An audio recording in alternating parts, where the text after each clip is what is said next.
राष्ट्रवादी काँग्रेसचे राष्ट्रीय अध्यक्ष आणि उपमुख्यमंत्री अजित पवार यांनी जागा वाटपाबाबत रोखठोक भूमिका मांडली आहे। आम्ही विधानसभेच्या 60 जागांवर लढण्याची तयारी केली आहे, पण त्यापेक्षा अधिक जागा मिळवण्याचा आमचा प्रयत्न आहे, असं अजित पवार यांनी एका वृत्तपत्राला दिलेल्या मुलाखतीमध्ये म्हटलंय। आम्ही फक्त विकासाच्या मुद्द्यावर महायुतीमध्ये आलो आहोत आणि यासाठी धर्मनिरपेक्ष विचारांशी तडजोड केली जाणार नाही, असंही ते म्हणाले। मुख्यमंत्री महायुतीचाच होईल असा दावा यावेळी त्यांनी केलाय। सध्या तिन्ही घटक पक्ष महायुतीला बहुमत मिळवून देण्यासाठी प्रयत्नशील आहेत आणि त्यानंतर मुख्यमंत्री पदाच्या चेहऱ्याबाबत चर्चा होईल, असंही ते म्हणाले। तर अजित पवार यांनी काय नेमकी ही रोखठोक भूमिका मांडली आपण पाहूया।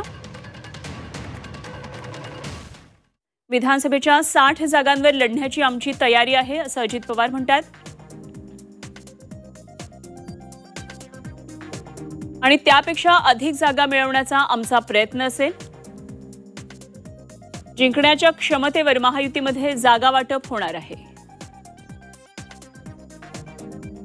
आम्ही फक्त विकासाच्या मुद्द्यावर महायुतीमध्ये आहोत।